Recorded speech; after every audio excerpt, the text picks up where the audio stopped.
קם אדם בבוקר ומרגיש כאילו הוא מתחיל ללכת ולכל הנפגש בדרכו קורא ושלום.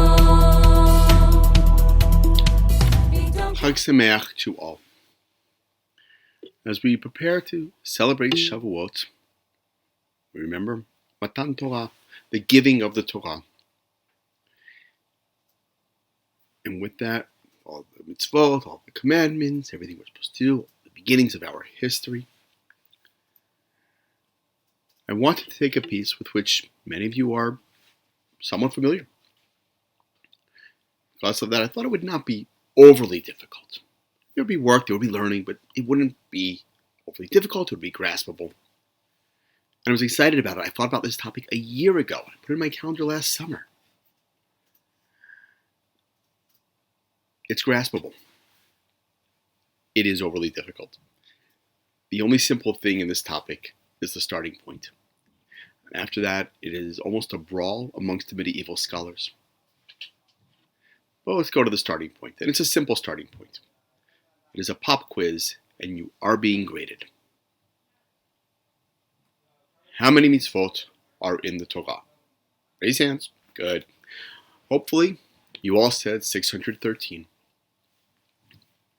In fact, the minhag that many people follow for tying tzitzit comes from Rashi's commentary and is based on that number 613. He incorrectly takes the word tzitzit, total 600, Sadi Yod Taf in Gematria. Sadi is 90, Yod is 10, 90, 10, 90, 10, Taf is 400, 600, 5 knots, 605, 8 strings, gets us up to 613. So when you look at the tzitzit, Uschatem et kol mitzvot Adonai, you'll remember all the commandments because you see the 613. So, where does it come from? It comes from a piece in the Talmudic tractate of Masechet Makot. Towards the end, we have the following. Darash Rabbi Simlai taught or learned 613 mitzvot nemru lo Moshe. 613 mitzvot were said to Moshe. 365 להבין בניין ימות החמה. 365 negatives, thou shalt nots, equal to the days of the solar year. ו-248 עשה כנגד איבריו של אדם. 248 balanced against all the limbs, organs, bones, whatnot of the human body. Please note that is an agogic statement, that is not a biological statement. So, Amar Rav Hamnuna continues with this. My Torah tziva lanu Moshe morasha. Moshe taught us Torah as a morasha, as an inheritance. Torah, begematria, shitmea v'chatzre. The word Torah in gematria, Taf Vav Resh He, again assigning these numerical values, gets us to 611. Anochi v'lo yeh lecha mipnei hagvura shma'anum.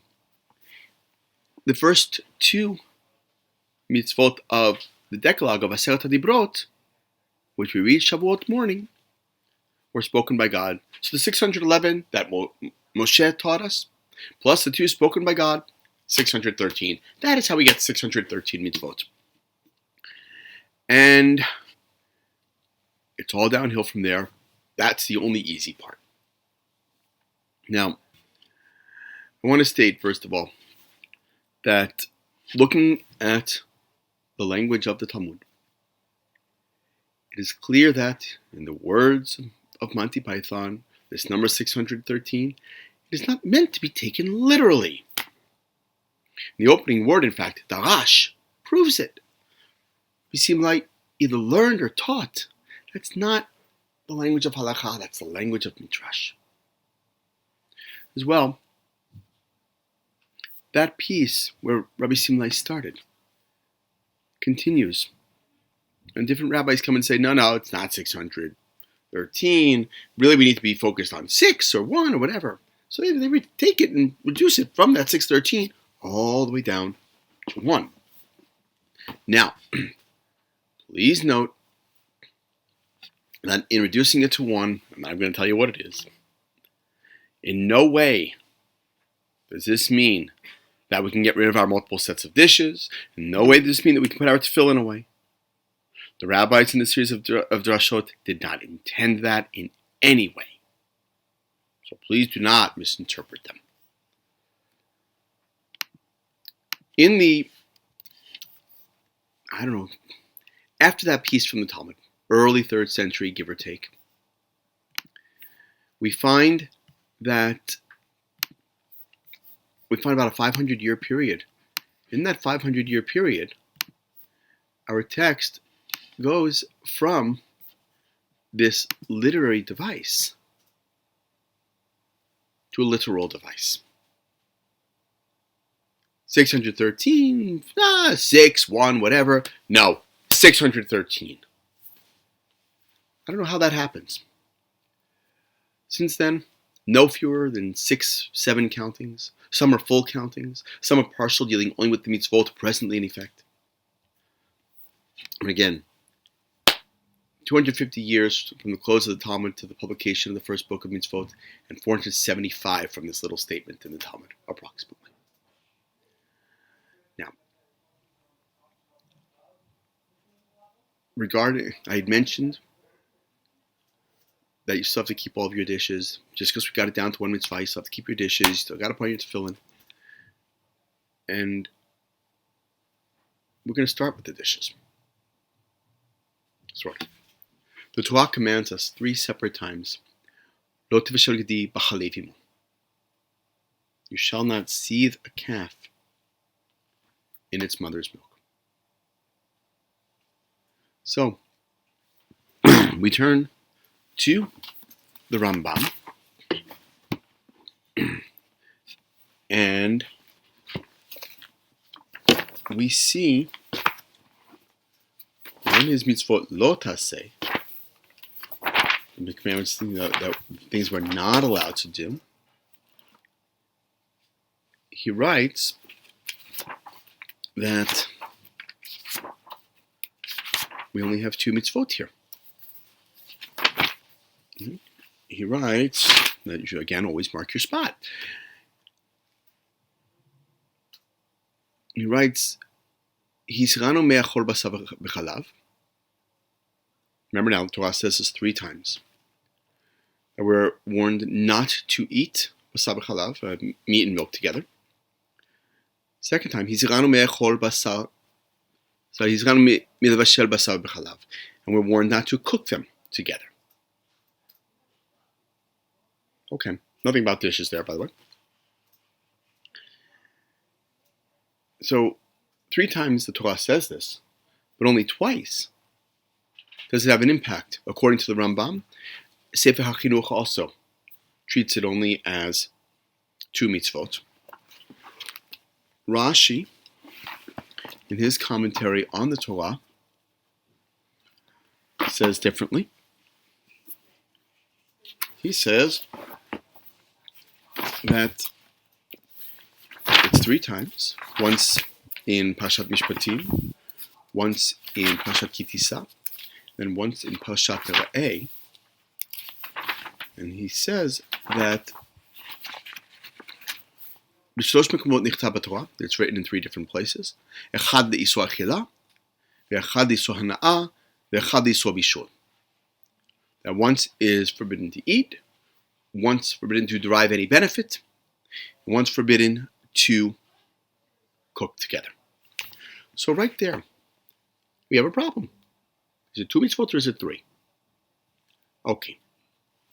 Is that really crucial? Not so much. But if 613 is a literal number, and now we have a dispute between 2 and 3, is it 613, 612, 614? What's going on? We will hear more about that at the end. Other issues that we'll have besides how many times things count, what's a mitzvah, what isn't. So one of the early countings, the Bal Halachot Gedolot, and the Rambam spends a lot of time reacting to him. He initially does his list by punishments. He proceeds then more or less in the order of the Mishnah. And he writes, amongst other things, on the mitzvot aseh, mitzvot that we are supposed to do. Rabbi Shalomim, we're required to clothe the naked. Blikbo mitim, bury the dead. Menachem avilim, comfort mourners. Levaker cholim, visit the sick. Vavat shalom, and to love peace. These are all great, but outside of burying the dead, there's nothing specific in the Torah as a commandment on any of those. And in fact, Avat Shalom, loving peace, that's from Tehillim, that's from the book of Psalms. That's not a proof text for a law. That's a proof text for something else. And the Rambam has significant issue with that and points those out. These are not specifically mitzvot from the Torah. They're derived differently. It's going to lead the Rambam to say, amongst other things, that these midrashic techniques we don't use for deriving mitzvot from the Torah. Please note further that in terms of the Bal Halachot Gedolot, he adds in mitzvot that are not from the Torah. In his counting of 613, he adds Hanukkah. Hanukkah is not in the Torah. He adds Mikra Megillah, reading the Megillah. That's not in the Torah. So the Rambam will also specifically exclude rabbinic commandments. Now, going past the Bahag, going past the Bal Halachot Gedolot, we ask, why did the different rabbis decide to enumerate the mitzvot anyway? The Rambam on that says very clearly that he's doing it because of what the Bal Halachot Gedolot wrote. He finds, I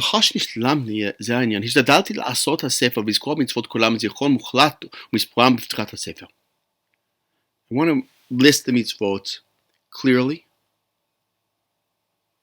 in an order. I've been thinking about this for a long time.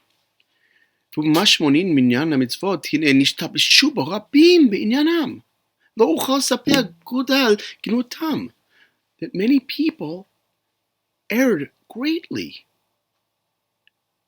I can't even count I can't even estimate how terribly they did. They all went after Bal Halachot Gedolot, whom the Rambam does not like. And even then, they just went after the number. So that's the reason that he's doing it. The Rambam, in wonderfully helpful fashion, then says, there are 14 different ways I'm going to do this. First one, that we don't count mitzvot that are d'Rabbanan. Rabbinic mitzvot, we don't count. Hanukkah, Megillah, like the Bal Halachot Gedolot counted, they're not part of the 613. השורש השני, שאין ראוי למנות כל מה שלמדים באחת מ-13 מידות שהתורה נדרשת בהן או בריבוי. And the second principle he's going to use in deciding his count is that we do not count as deoraitas from the Torah any mitzvah that is derived via Rabbi Yishmael's 13 principles. You know them. Very early in the Siddur, right after them we say Kaddish Rabbanan, and we continue with Pesukei de Zimra. So he is going to eliminate those. That is going to lead to yet another set of issues, because with that second shoresh, that we don't count anything in the 13 principles, one of the Rambam's detractors is the Ramban. And he says, no. We count those as well. And he says, what's the point of having them if they're not going to... Okay. And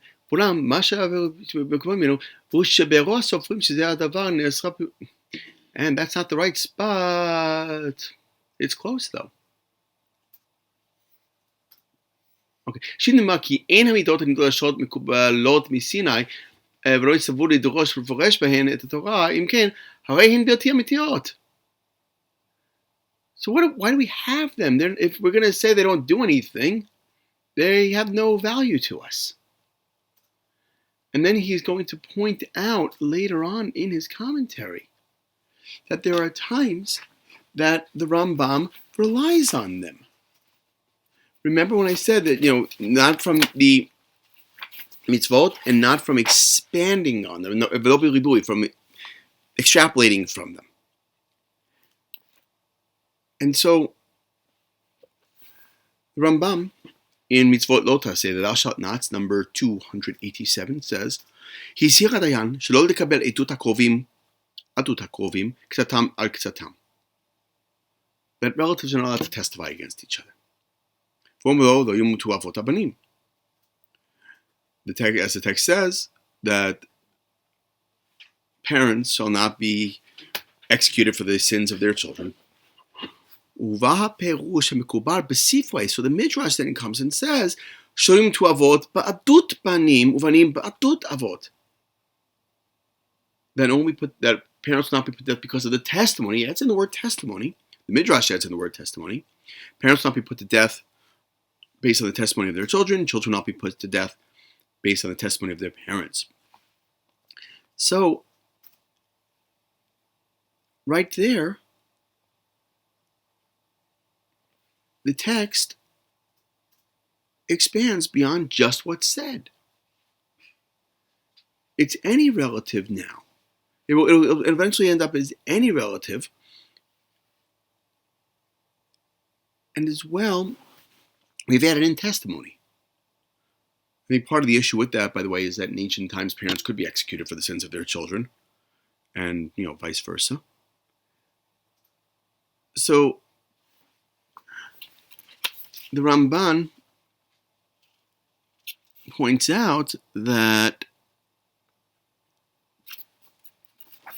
again, go to your marked page,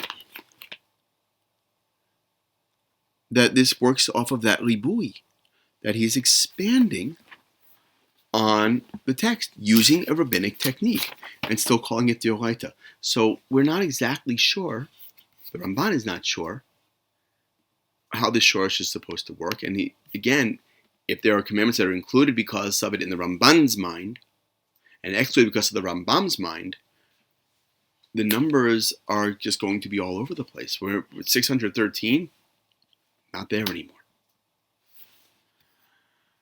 Now, going past that, we'll go a little bit more with the Ramban. He's going to add in the following. ואני בעוני עם כל זה עלי בליבי ספק על זו הממרה, אם היא דברי הכל או יש בה מחלוקת. So, with all of this, it's really, I've had doubt creep into my life on this particular piece of text from the Talmud, if it's everybody's opinion, or if there's a machloket, or there's a dispute. וספק אחר, אם היא הלכה למשה מסיני. And further doubt as to whether or not it's halacha l'Moshe. Is it law given to Moshe at Sinai? כלומר, שנאמר למשה מפי הגבורה כך וכך, Mitzvah nimoseh lecha letzvotam b'Yisrael morasha. That is to say, God says to Moses, God says to Moshe, this, that, the other thing. Say that to the children of Israel. These are the commandments. Or maybe, oshu asmachta b'alma mina gematria azo. Or if it's just maybe a general piece of lovely text based only on that gematria. So he's got problems with it, and we're going to see more of that as this develops. One of the problems that the Ramban is going to have, again, is it a small problem? I don't think so. He points out 3 different cases. We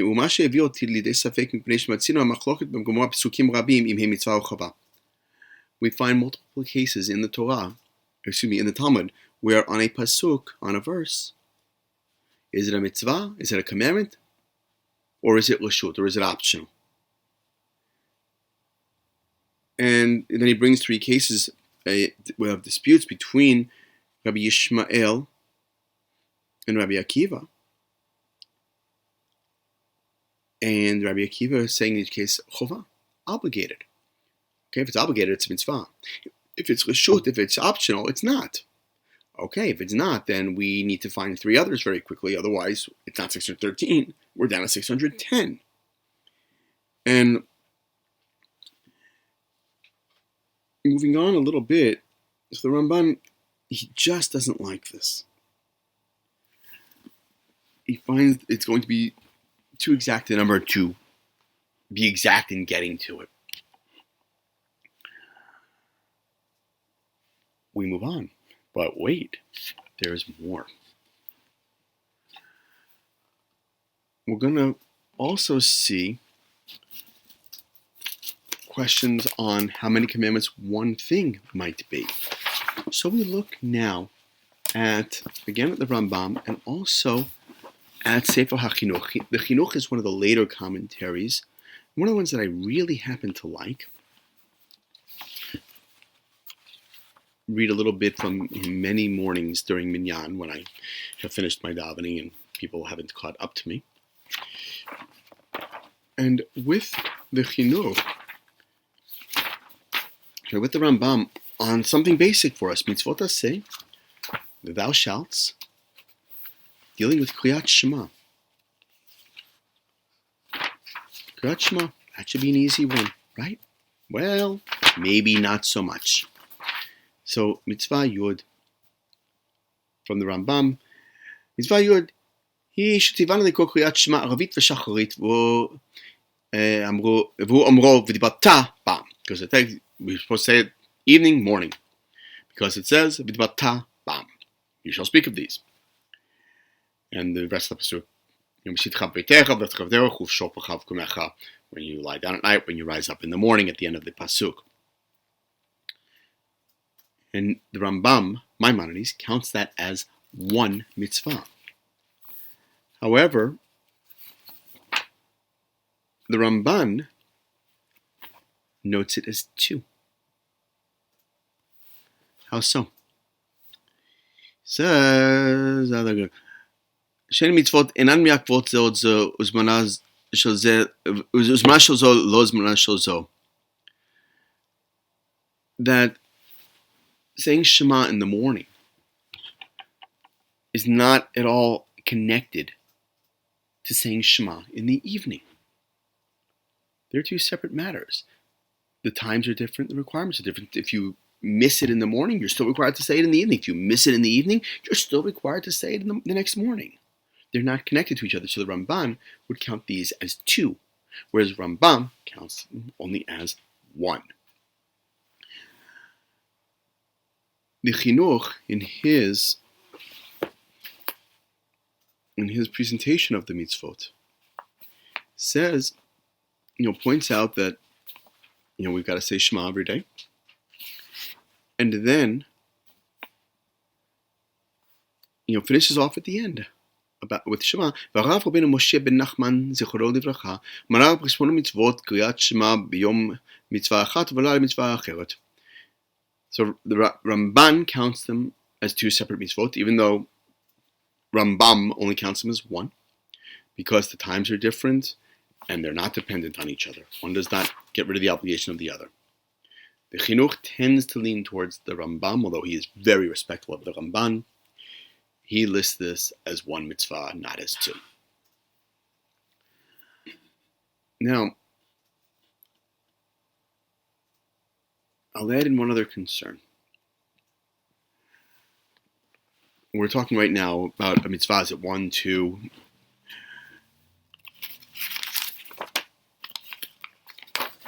What if it's not a mitzvah? What if it's something else entirely? So the Rambam brings in the Lo Ta'aseh, the Thou Shalt Not mitzvot, number 58,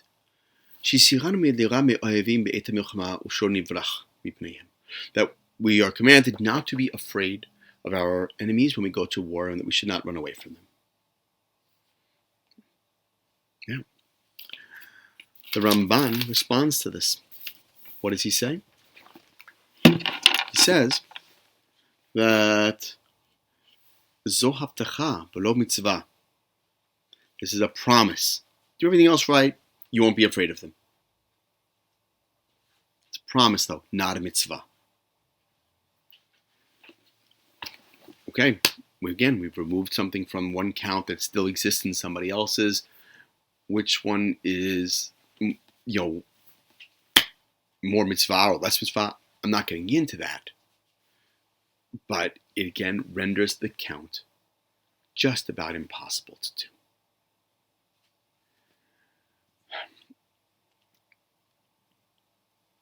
A couple of things I want to mention then from the chinuch.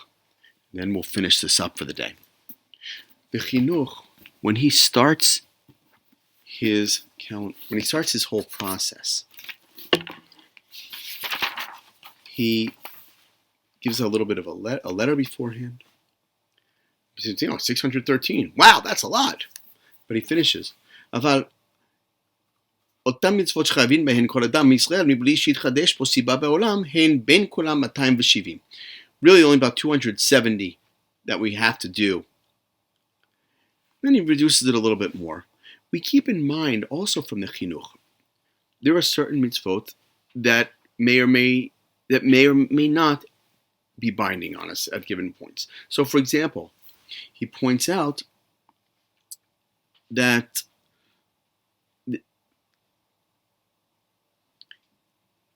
לפעמים שלא תבוא סיבה לאדם בכל ימיו, ונמסר שלא יעשה אותה מצווה לעולם.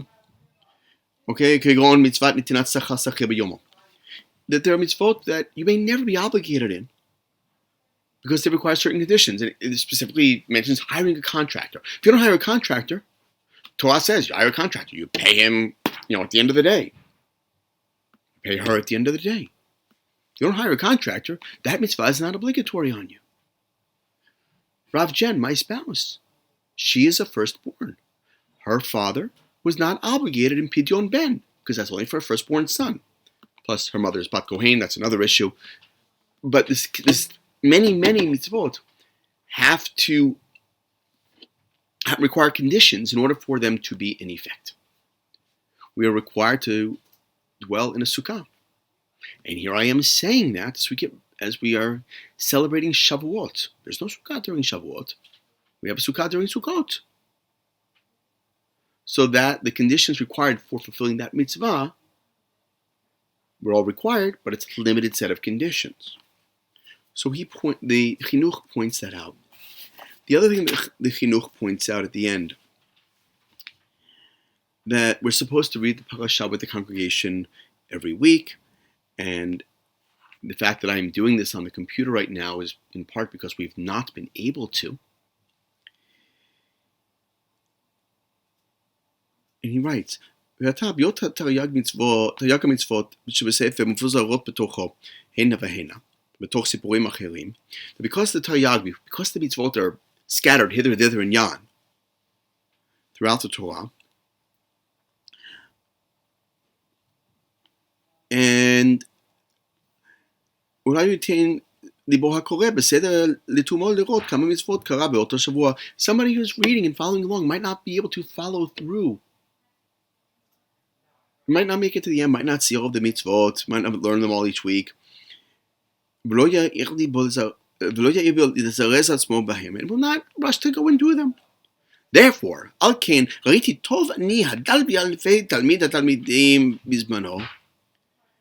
I, the tiniest of the students, in my time, a Levi from Barcelona, so we know where he's from. I took it on myself. I've done it in the order of the Parshiot.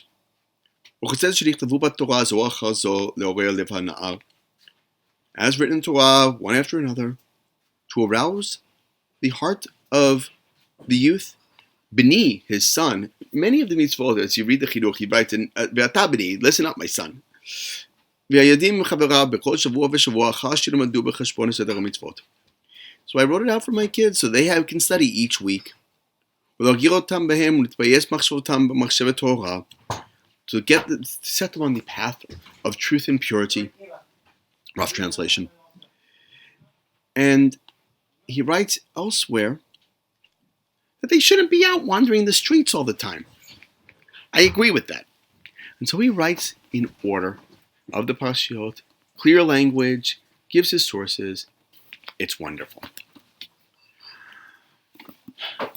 There is so much more to this. I need to bring it to a close, though. And so I'm going to finish with a couple of things. First, from Ibn Ezra. He writes the following.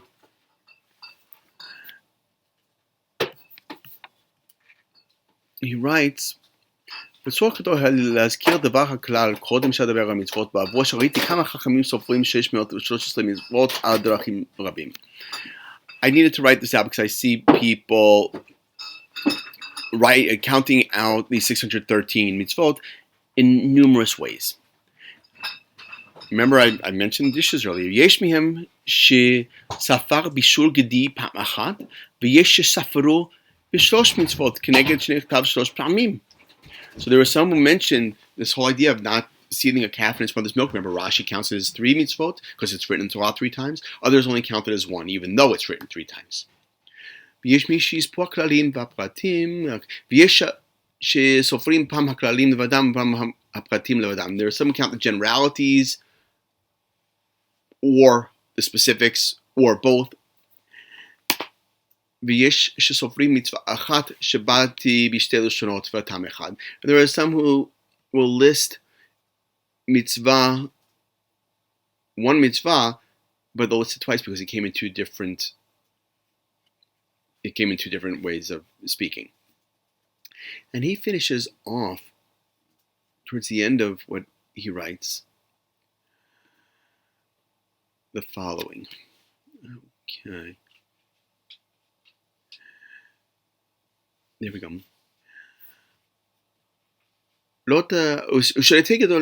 ושאלתי גדולי הדור מה פירושם ותשובתם לדחות בקנה רצות חוקם עם תלמידיהם שאין להם לב לבחון בין האמת ובין השקר. And what are the answers that the great scholars of our generation give to their students who don't have the wisdom to tell the difference between truth and lies? והנה בעלי העשרות דומים לאדם שסופר כמה הוא מספר עשבים הכתובים בספר קבועות. Those who count the mitzvot are like those who count how many different types of herbs that are written about in a medical book. But having no clue about what those different herbs and grasses will do. So that's a problem in Ibn Ezra's mind, and it's a problem in my mind as well, that it is not serious scholarship. There are different ways of counting. Teachers aren't teaching their students well. Some things haven't changed. And we'll finish off with a piece from the Ramban also. I think that the Ramban doesn't want to be part of this discussion.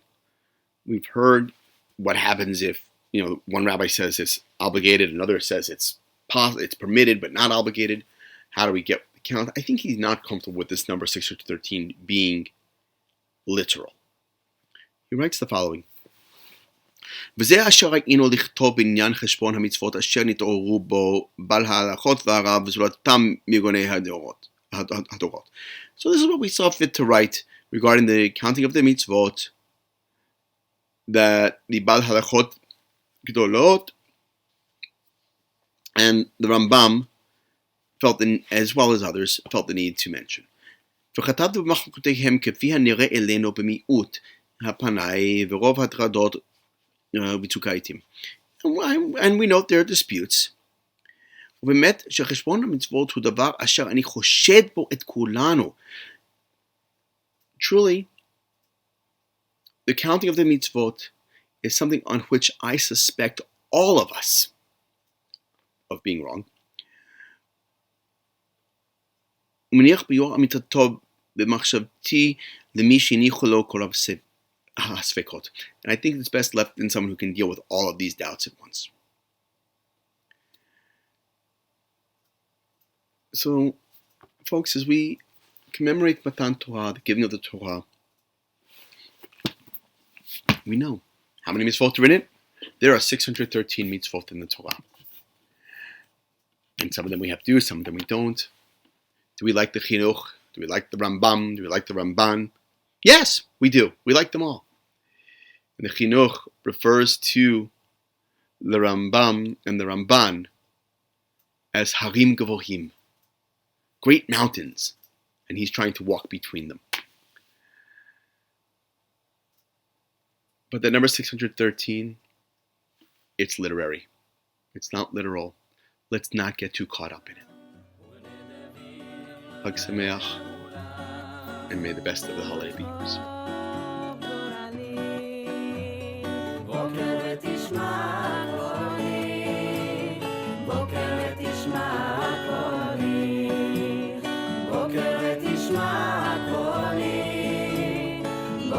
ותשמע